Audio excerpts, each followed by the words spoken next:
Welcome back, Math 20-3. Today's lesson is my last lesson about slope and rate of change. Consider this as rate of change part 2.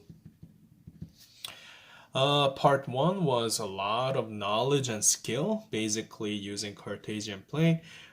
We're going to use the same skill, y2 minus y1, x2 minus x1.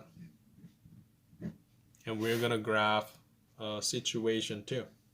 Basically, we're going to do one more example. It's comparing of the two sets of data.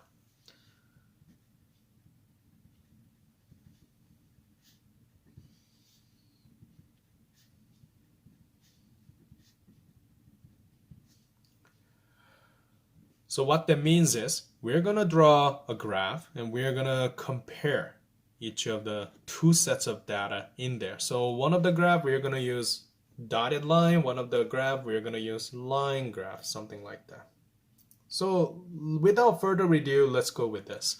This part 2 will take less time than part 1.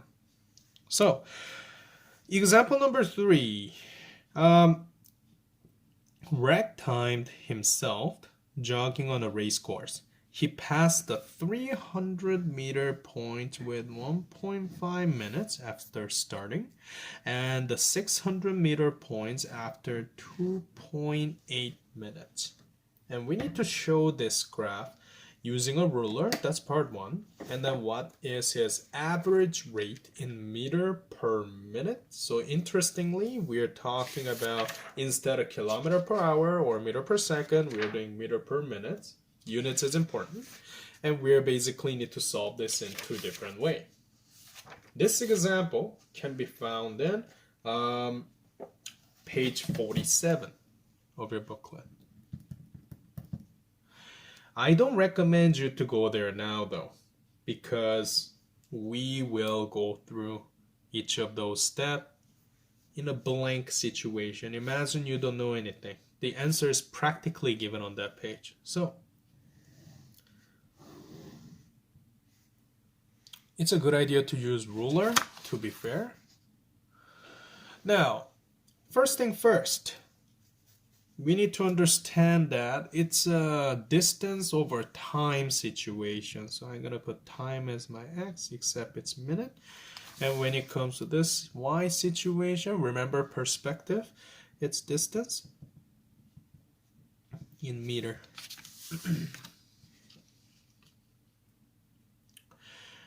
There is multiple situation happen. Now, and those are not on exact point together, and I'm going to explain to you what that means.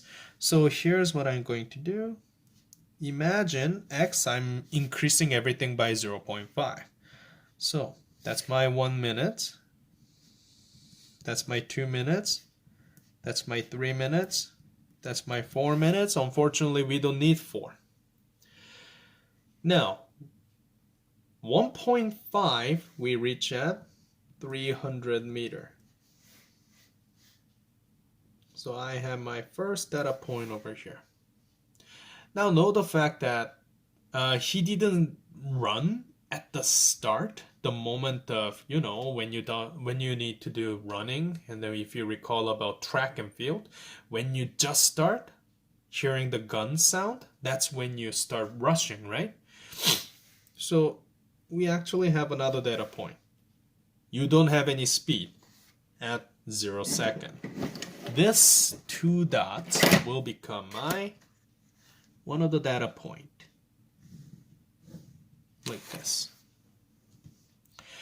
Second one, 600 meter was located at 2.8. Now that's quite vague because it's 2, 2.5, and 3. It increased by 0.5, so it's somewhere over here. And 600 should be located as double amount. So through 2.8 and 300 should be located somewhere over here. And this one, I'm going to use my dotted line. As you may notice, it does look very similar, but if you go to page 47, it does have quite different slope. And know the fact that I'm not a computer, I don't have a graphing paper, so have that in your mind. these two technically have m1, m2. I like to call it the slope is different. Now that is my A. A part was very poorly done on me. B, what is an average rate in meter per minute for this portion of the race? Solve using two different methods. Well, let's deal with what we know first. We can basically compare this graph slope number 1 and slope number 2's data point. What I mean by that is, basically, you are using data point over here, which is 2.8, 600. That's one of my point. And data point over here, 1.5 is my x, and 300.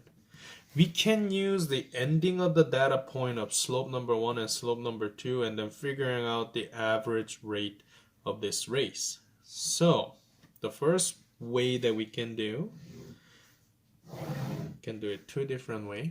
So I'm going to call method number 1 formula way. Method number 2 tracking way, which I'm going to show you what tracking way is. So let's deal with that.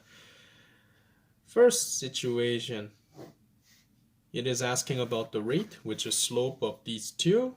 You just need to pick two specific points, 600 minus 300, 2.8 minus 1.5.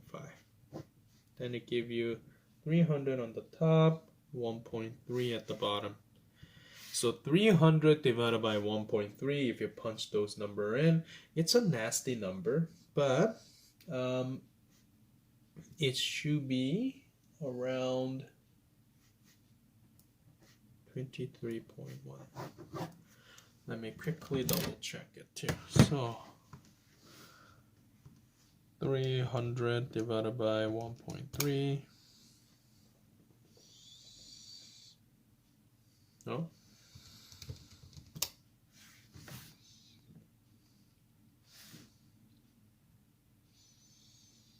Did I punch the number in wrong? No, it is correct.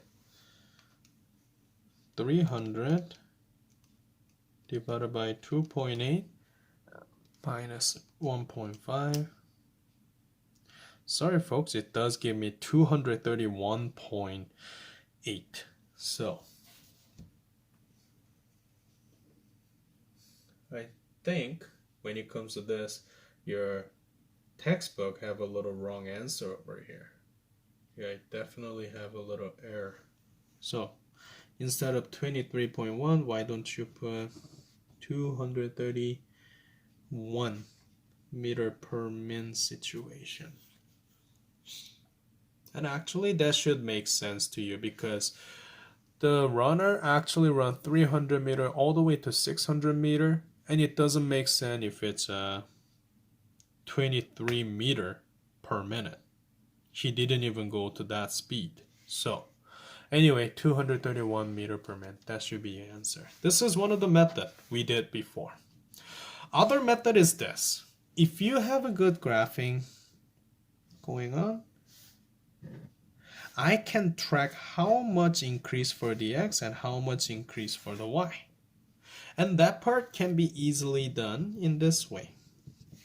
Delta y is basically from 600, I increase from, to 600, I came from 300, so difference between those, which is 600 minus 300, that's 300. That's how much meter that is different.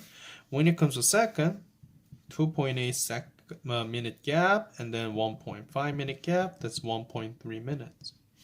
So slope tracking way, I just need to punch this number in, 300 meter over 1.3 minute. That should give me 231 meter per minute, which is exactly same answer as a previous one.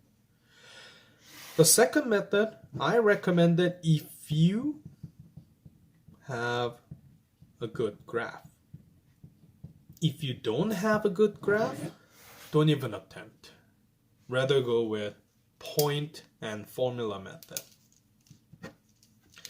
That is it, ladies and gentlemen.